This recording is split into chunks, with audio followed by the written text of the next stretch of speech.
All right, I'll be back on the air at 12 p.m. Eastern Time on Fox News Channel, co-hosting Outnumbered. Please join us. It is now time for Varney and Company. Stuart Varney, are you there? It's all yours. I was there. I was just talking to a fellow colleague right here, but I'm taking the pitch and I'm taking the cue and I'm going to run with it, okay? It's all yours. All right.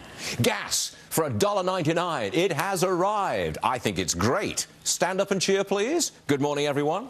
Oklahoma City, Thursday, December 4th, the On-Q Express station breaks the $2 barrier. And the price decline is not over yet. It's $1.98 in Oklahoma City across the street. The average for regular is now falling 2 cents a gallon a day.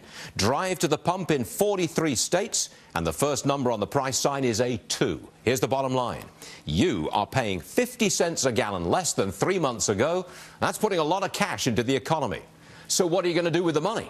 A bigger pile of presents under the tree? Still feel like shopping till you drop? Varney and Company is about to begin.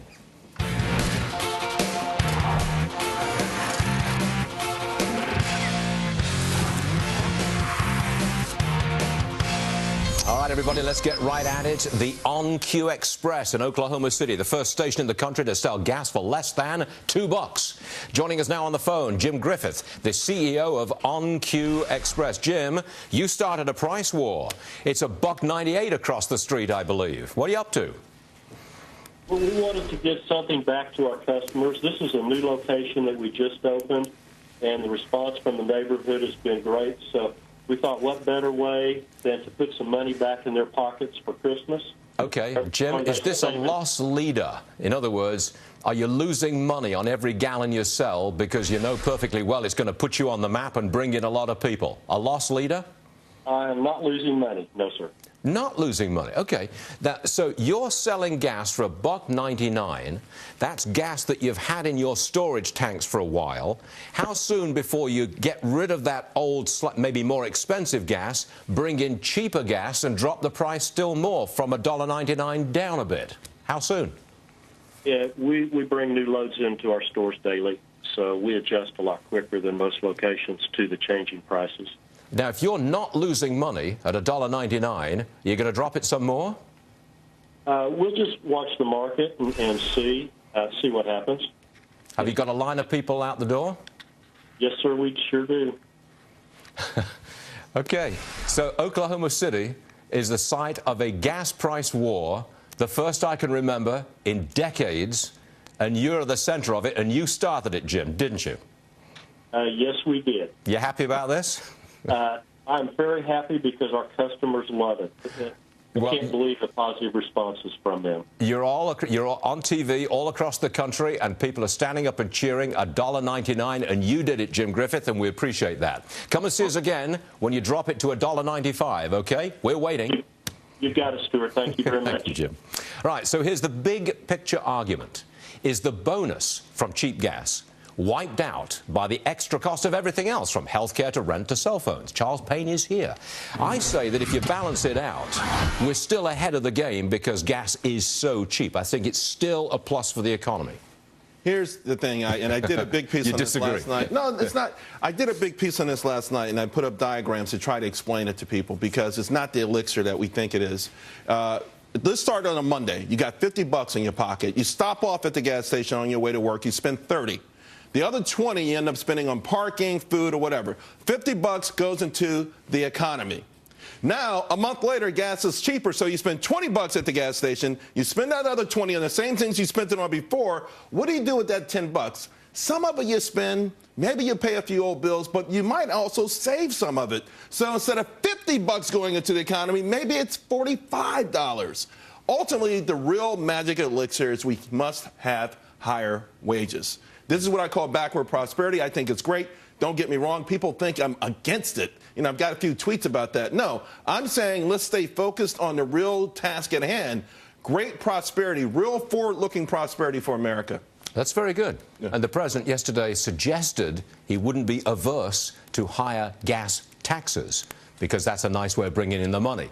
I'm sure you don't agree with that. Well, here's the thing that people need to understand. The gas taxes are fixed. 18 cents on the federal side. There's some states as high as 37 cents. Some states are making more money off gas than OPEC is. Okay, so as a percentage of what we pay at the pump, it's actually higher as gas goes down. But they get more money because we fill up with more gallons. So it's a disingenuous argument on the president's part there. Now I know why the ratings go up when I'm away and you do the show, because that was very good reasoning, young man. Very good indeed. All right, here's another reason why people are not feeling relief from lower gas prices.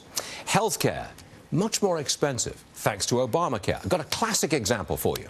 The average deductible for a bronze plan, now that's the cheapest bare bones coverage, the bronze plan. It's $100 higher than it was last year. Now get this. The bronze plan only covers 60% of your expenses. You get sick, you're paying a lot of money out of pocket with the bronze plan. And by the way, the deductible, the nut you've got to crack, is over $1,000 on a bronze plan. Washington Times online opinion editor and Fox News contributor Monica Crowley is here. I find those numbers shocking. Yeah, well, that's not insurance. This is not what we were told by the president and his administration when he was forcing Obamacare down our throats, right? We heard premiums are going to go down, deductibles are going to go down, the average family is going to save between $2,500 and $3,000 a year under this plan. We've seen the exact opposite. And those of us who opposed Obamacare predicted this kind of thing. But to your point about lowering gas prices and why we're not seeing that traction in the actual economy, it's because the staples, Stuart, food, fuel, and healthcare, the basic necessities of life, those prices, if you take gas out of it, the other two, food is going up. You go to the grocery store and pretty much everything across the board is going up. Eggs, milk, chicken, beef, the things that you need to sustain life. And healthcare, those healthcare costs are also going up. So what you're saving on one end with the gas prices, it's not translating for the average consumer because everything else is going up in terms of increased costs. I found those numbers about the bronze plan really shocking. Because if you think about it, the bronze plan is the cheapest. It's bare bones coverage. That's what people go to out of choice if they want that kind of insurance. And yet, the deductible has gone up $100. And now the average on a bronze plan is well over $1,000. So every time you go to the doctor in the early part of the year, you're paying everything yourself until you hit about $1,100 or $1,200. Exactly. And that assumes you can find a doctor who's going to take this bronze plan. I mean, there are so many complications. Can you imagine if you break your leg and you've got, what, a $10,000 bill? Let's suppose you've got a $10,000 bill. That bronze plan, you've got to crack the $1,000 deductible. That leaves you $9,000. And then only 60% of that is actually paid for by the plan. The rest is yours. And the rest is your responsibility, right? And this is supposedly the most affordable of the plans offered under Obamacare, which means that the impact is hurting lower income people, because if they think that the bronze plan is the one that they can afford and they went with that, and then God forbid something catastrophic happens to them, they're likely to get wiped out or really hurt financially in any event. I mean, there's no solution here. I think people will walk away from going to the doctor as regularly. I think they'll cut back on that because they're paying right out of pocket for it. That's actually happening, yeah. There was a story in the last couple of days about how people are really now restricting their medical visits and not going to the doctor. They'll suffer with the flu and other things rather than go see a doctor because they simply can't afford it. Obamacare was sold to us as the magic elixir that was going to solve all these problems from cost to access to care, and we've gotten none of it. It's just not working out, is it? All right. Come on, everybody. Let's have a look at the big book.